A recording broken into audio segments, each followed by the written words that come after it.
Shalom, salam jumpa kembali dengan saya Pendeta Simon Petra Sihombing. Saudaraku, sebelum kita mendengarkan kebenaran firman Tuhan melalui renungan di pagi hari ini, marilah kita terlebih dahulu berdoa. Damai sejahtera Bapa yang melampaui segala akal, itulah yang memelihara hati dan pikiranmu di dalam Kristus Yesus Tuhan kita. Amin. Saudaraku terkasih, firman Tuhan renungan di pagi hari ini tertulis dari Hosea 11 ayat 11. Demikianlah firman-Nya. Seperti burung dengan gemetar datang dari Mesir, dan seperti merpati dari tanah Asyur, lalu aku akan menempatkan mereka lagi di rumah-rumah mereka. Demikianlah firman Tuhan. Saudaraku terkasih, dalam kitab Hosea, Allah berfirman bahwa Dia takkan melepaskan Israel, umat pilihannya yang sangat berharga. Seperti seorang suami yang penuh kasih terhadap Israel, Allah selalu menyediakan semua kebutuhannya. Tempat tinggal, makanan, minuman, pakaian, dan rasa aman.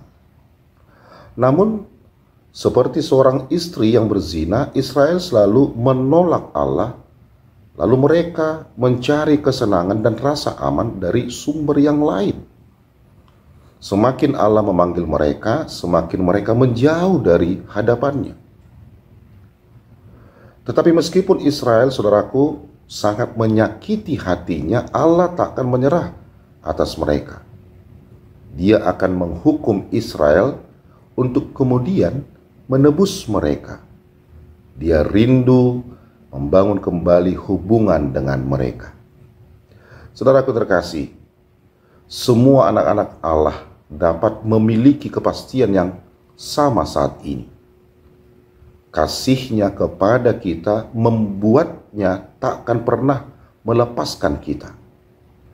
Dan ketika kita menjauh dari Allah, saudaraku, Dia selalu mendambakan agar kita kembali kepadanya. Dan ketika kita menerima hukuman dari Allah, itu tandanya pengajarannya, bukan penolakannya, karena kita adalah miliknya yang sangat berharga, dan Dia tidak akan pernah melepaskan kita. Amin. Marilah kita berdoa. Bapa dalam surga, terima kasih ya Tuhan untuk firman-Mu.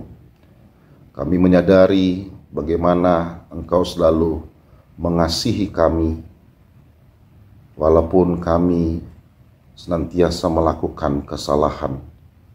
Tetapi Tuhan selalu memanggil kami. Terima kasih ya Tuhan untuk segala kebaikan. Berkati kami senantiasa di tengah-tengah keluarga kami. Berkati kami di tengah-tengah pekerjaan dan pelayanan kami.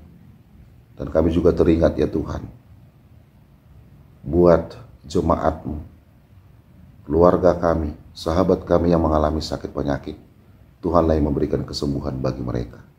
Di dalam Kristus Yesus kami berdoa dan mengucap syukur kepadamu. Amin. Selamat beraktivitas, tetap semangat saudaraku. Tuhan Yesus Kristus memberkati kita semua. Shalom.